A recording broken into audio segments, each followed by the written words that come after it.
Now we're on to the module 2 questions. That's question 3 and 4 in section B. It's a trig. It's a proof that, and there we have an equation to prove, or identity to prove. So this seems, it might be best we begin from the left hand side. So let me just restate the left hand side. So left hand side is 1 minus sine theta over 1 plus sine theta. And one thing we could, so we are asked to prove that it's equal to the right hand side, right? LHS abbreviating left hand side. So we could multiply by the conjugate of the denominator. So 1 minus sine theta, which is a conjugate of 1 plus sine theta. And then to keep the fraction equivalent, we have to multiply the numerator by the same 1 minus sine theta. Good, let's expand our bracket now. So the denominator, notice, is a difference of squares. Alright, we expand, we'll get 1 times 1, which is 1. 1 times minus sine theta, that's minus sine theta. And then so 1 times 1, and then 1 times negative sine theta. And then sine theta times 1, that's positive sine theta. And sine theta times negative theta, that's negative sine square theta. And notice the two middle term will cancel out each other. You're left with 1 minus sine square theta, which is what we expect in a difference of two squares situation. Alright, so notice that term by a binomial times its conjugate, you end up with a difference of two squares. 1 square minus sine square. Now in the numerator, what we have is 1 minus sine theta times itself. That's 1 minus sine theta times itself. So 1 minus sine theta square. So the numerator is 1 minus sine theta all square. So this is 1 minus sine theta times itself. And in the denominator, what you have is 1 minus sine square theta. Now, cos square theta plus sine square theta. That's the most basic Pythagorean theorem, Pythagorean identity. Notice 1 minus sine square theta. If I should bring over the sine square, so therefore from here cos square theta is equal to 1 minus sine square theta. So in the denominator, what we have here is 1 minus sine square theta.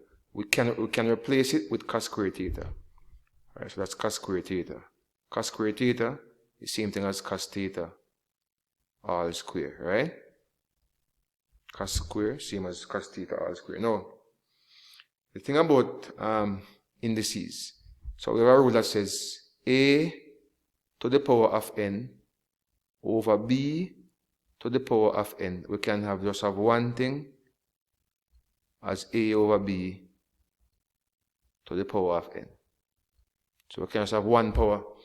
Once the numerator and the denominator are the same power, we can have one bracket and raise everything to the same power. So in the same way, in this case, n would be like the 2. So the numerator and the denominator can put them over each other there. And since both of them is square, can have one bracket and all square. Good? And now, of course, we can separate terms. We can separate terms in the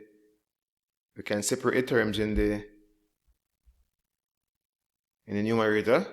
So that's 1 over cos theta minus sine theta over cos theta. So we'll separate them all square. And we know 1 over cos is sec theta, and sine over cos, that's tan theta. And if you notice, that's what we have on the right hand side. Here's the right hand side, sec theta. The right hand side should be sec theta minus tan theta. So we have shown that the left hand side simplifies to give the same thing that's on the right hand side. So this proof was quite easily done. Let's move on.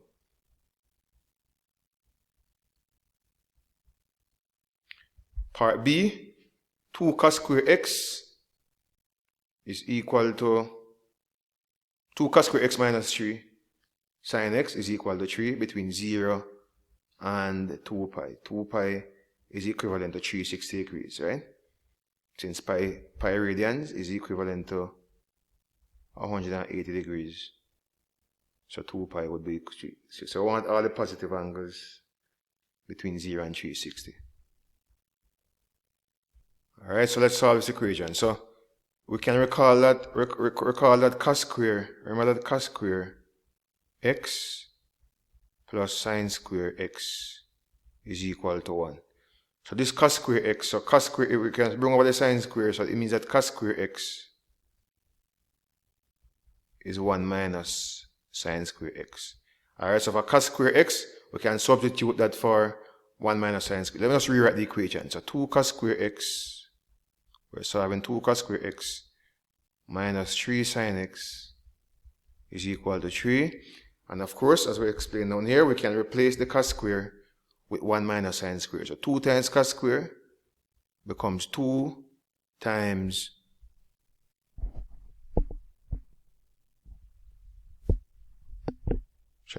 2 times 1 minus sine square x minus 3 sine x equal to 3. Alright, so expand. 2 times 1, that's 2. 2 times minus sine square, that's minus 2 sine square x minus 3 sine x is equal to 3. Alright, so now, personally, when I'm solving quadratic, I prefer to just bring the square term. I want it to be positive, so let me bring it the square term on the right hand, everything on the right hand side. So I'll have 0, bring a square term here, it will be positive 2 sine square x. Bring over that, it will be positive 3 sine x. And then bring over the 2, it will be 3 minus 2. And 3 minus 2, that's positive 1, right? So I have a quadratic there. And that's fairly straightforward to factorize. Alright. So 0, form 2 brackets. Should be straightforward to factorize. The last term is 1. So one has only 2. The only thing we get 1 is either 1 times 1 or negative 1 times negative 1. But there are no negative terms in there. So you know the still will be 1 times, positive 1 times positive 1. And the first term, how we get sine x? How we get 2 sine square? 2 sine square can get 2 sine square by multiplying 2 sine x times sine x. So that's a basic factorization. Alright. And you can always check if this is factorized correctly by expanding your bracket. If you expand your bracket, you will get 2 sine square x plus 3 sine x plus 1. Alright. 2 sine square plus 2 plus 1, that's 3, and so, alright. So solving by factorization, we equate the factors to 0. So we're going to equate 2 sine x plus 1 to 0. And we're going to equate sine x plus 1 to 0. So equate both of them to 0. Alright, so solve, bring over 1 and divide by 2. So 2 sine x will be equal to negative 1. Divide both sides by 2. So cancel 2. So sine x is negative a half, right? And here, let's bring over the 1. Sine x is equal to negative 1. So let's think about all the angles now all the angles that you sine them, you get negative half. Alright, so when we sine 30, give us half. But when we sine is negative in which quadrant now? So let me just say now. All science teachers are crazy. Alright, so sine is negative in the third and the fourth quadrant. So it means that x, so sine inverse half is 30. So you want the angles where it's negative. So here's 180. Alright. And this is 0 and also 360. So to get the third quadrant angle, you add the 180 to 30. So it's add the 180 to 30. That's one value of x, which is 210 degrees. And to get the other angle, you subtract 30 from, so you're always using the horizontal angles, right? You subtract 30 from 360. So 360 minus 30. That's 330 degrees. Now the question said they want the solution between 0 and 2 pi.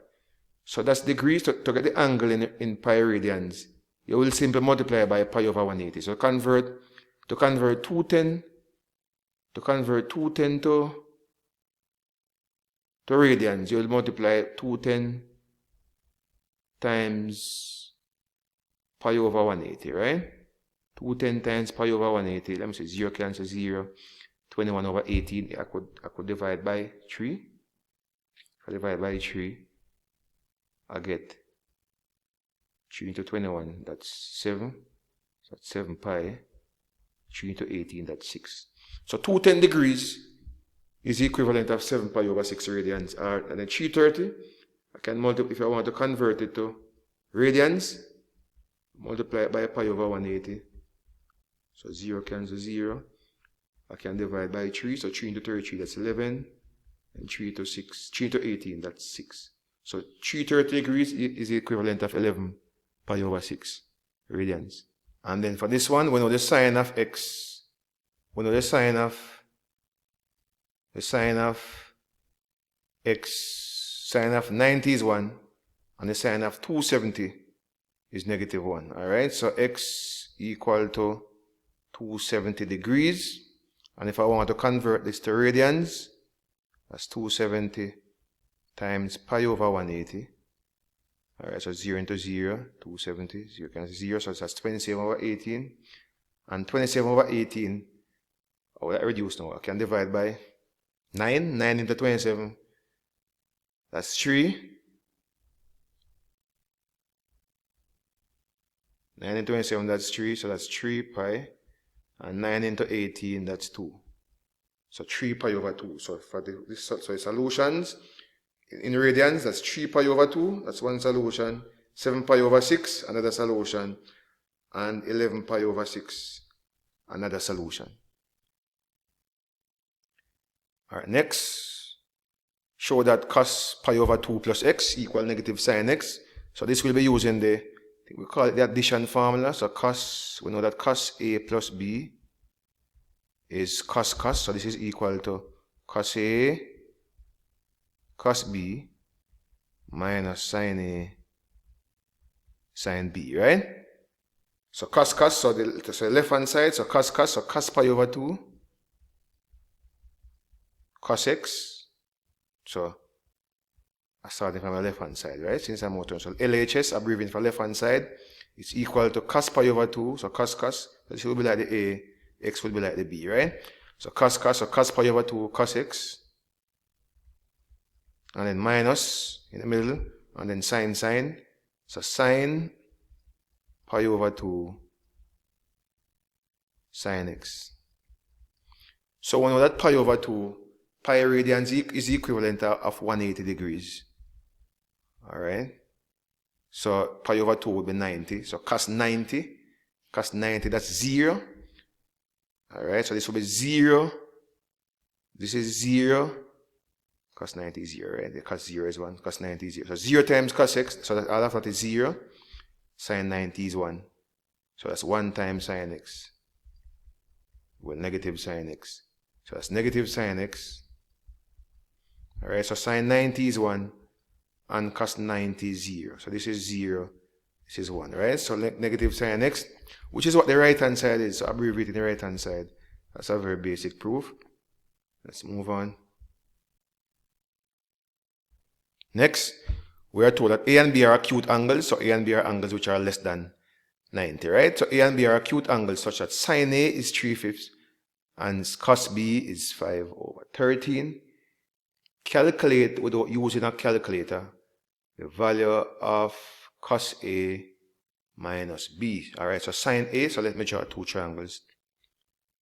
This, so I draw a right angle triangle. Now we know sine, SOHCAHTOA.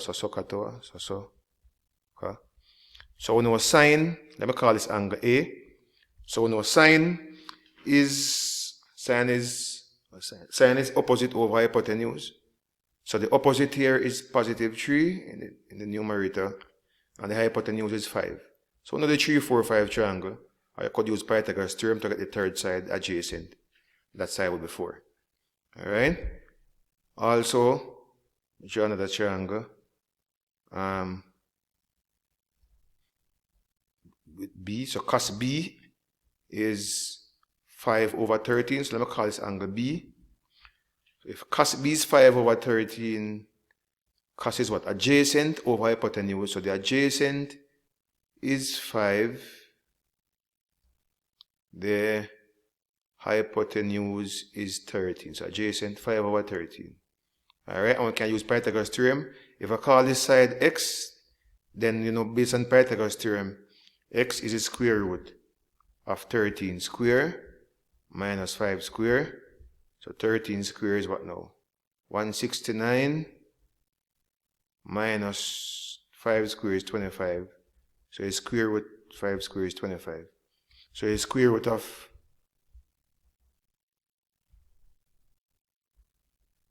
144, which is 12. Alright, so x will be 12, which will be the opposite here. So this will be 12. Alright, so we are asked to use this information and find cos A minus B. So use the same addition slash subtraction formula. Cos A minus B, that's cos, so this is cos A times cos B. And this is negative, so we have plus now in the middle, plus sin A sin B. Alright, so cos A, remember cos is adjacent over hypotenuse. So cos A would be, from here, cos A adjacent over would be 4 over 5. That's cos A, 4 over 5. Times cos B, we have cos B already, 5 over 13. Plus sin A, we have sin A, that's 3/5. Times sin B, and again sin is opposite over hypotenuse. So in this triangle, sin B opposite 12, hypotenuse 13. So notice both of them have a same denominator of 13. 5 times 13, that's 65. This one will also have the same denominator. 5 times 13, that's 65. And the numerators now, 4 5 is 20.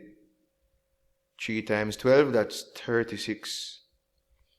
So the numerator, we can add them since we have a common denominator, right? So 20 and 36, that's 56 over 65. So that's our solution for part D, 56 over 65.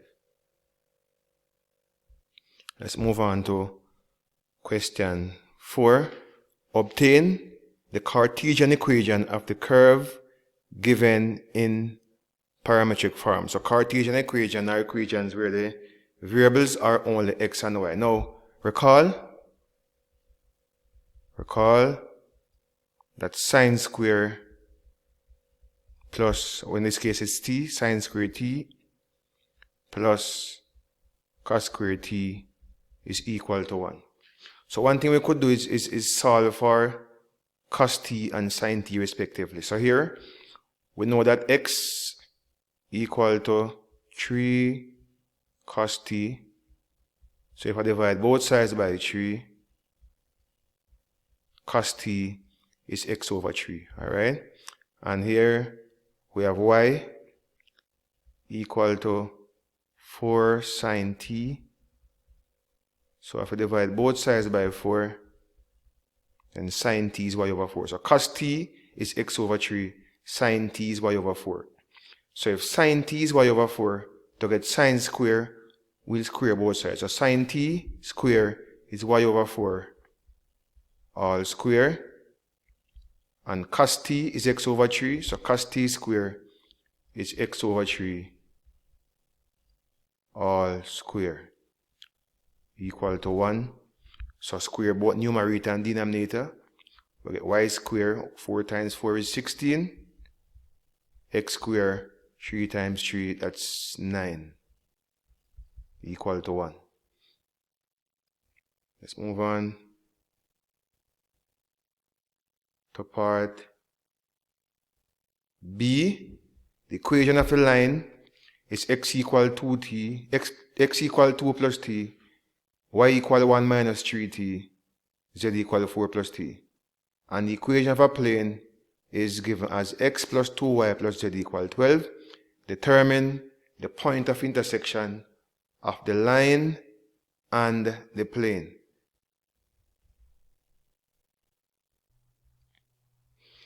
Okay, so this is we solve simultaneously.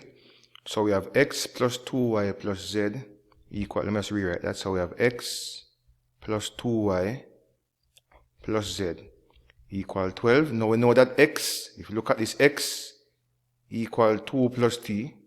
So replace the x with 2 plus t. Y, look at this, y is 1 minus 3t. So replace the y with 1 minus 3t. So 2y becomes 2 times 1 minus 3t. And z, that's 4 plus t, right? So we substitute these values into the plane equation. Alright, so 4 plus t equal to 12.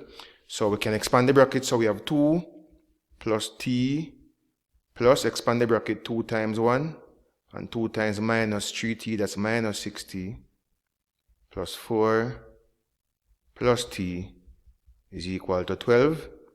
So we can group the constants, group like terms. So if I group the t's, we have t, we have another t, that's 2t, 2t, take away 6t, so that's 2t, take away 6t. If we group the numbers, there's 2 and 2, that's 4, and another 4, so that's 2 and that's 8, equal to 12.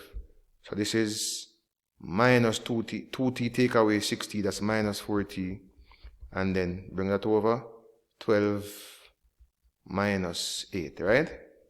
So minus 4t, 12 minus 8, that's 4. Divide both sides by a minus 4. So t is equal to negative 1. So minus 4 cancel minus 4, so t is equal to negative 1. Determine the points of intersection of the line and the plane. So point of intersection, so intersection is, and then we can get the x value. So x equal to, note x equal 2 plus t. X equal 2 plus t. Now the value of t is negative 1. So 2 plus t, that's 2 plus negative 1, that's 2 minus 1. So 1. Y equal to 1 minus 3t. So 1 minus 3t. So 1 minus 3 times t, but t is negative 1. So this becomes 1 plus 3, which is actually 4. And then z is 4 plus t, so that's 4 plus negative 1. So z is 3. So the point of intersection is 1, 4. So the point of intersection 1, 2, 4 is the point 1, 4, and 3.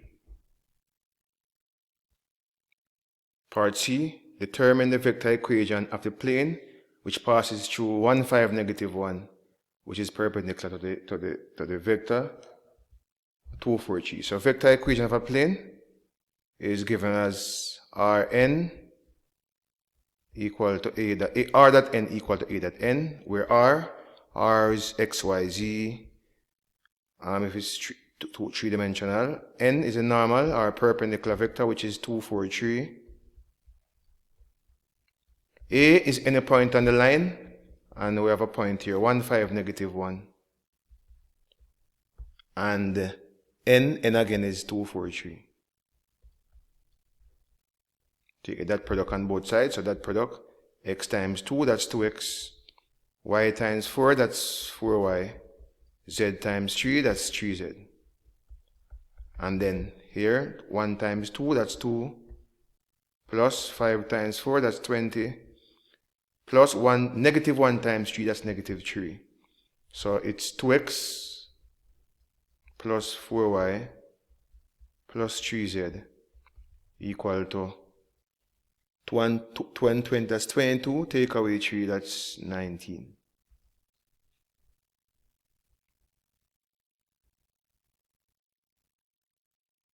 Hence, determine the coordinates of the point in the plane y equal to 3, z equal to 1. So here's a vector equation. We simply substitute 3 for the y and 1 for the z. So 3 for the y, so we have 2x plus 4y. So we're replacing the y with 3, so 4 times y becomes 4 times 3. Plus z is 1, so 3 times z becomes 3 times 1 equal to 19. So this becomes 2x, 4 and 3, 12, 12 and 3, 15. So 2x plus 15 equal to 19.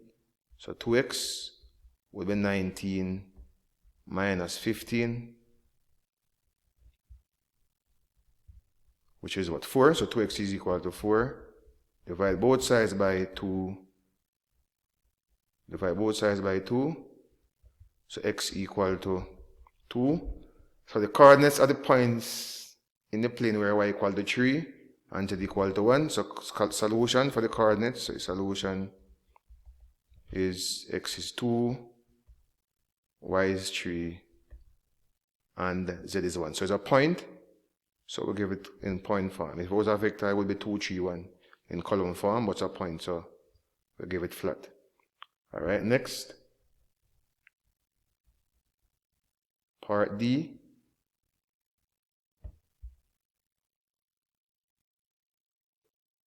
Given that a line is parallel to the vector 1, negative 3, 1,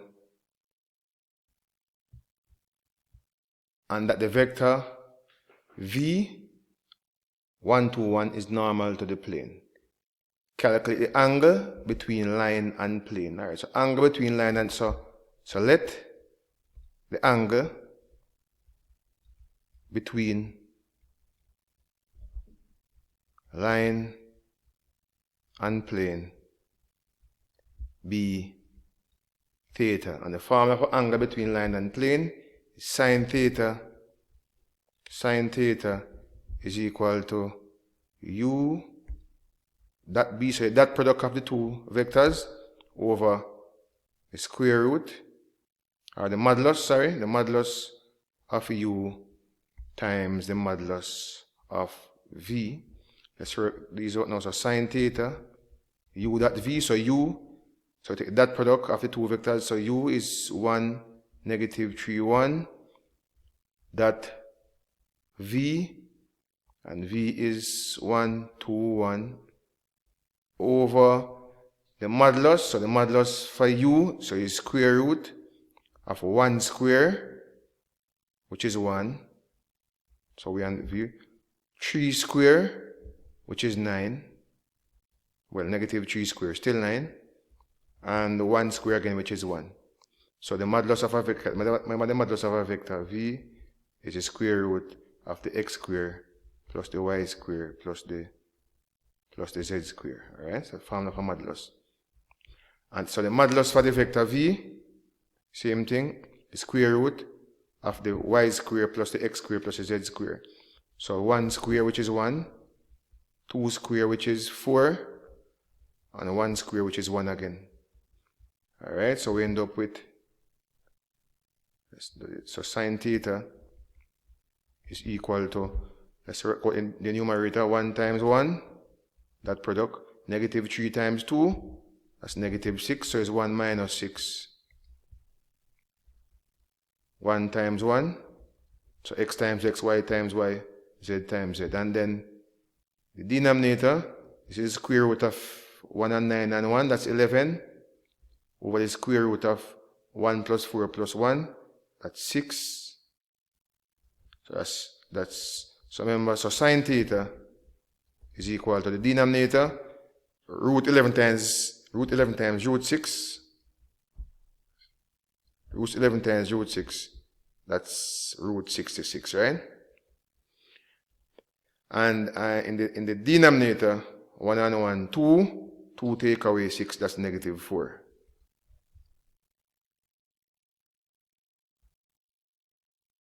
Alright, so we can simply use our calculator. So theta would be sine inverse -4 over root 66.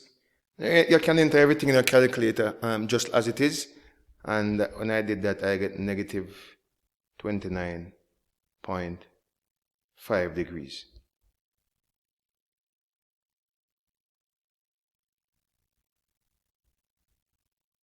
So move on now to the final module. That's trig. Question 5.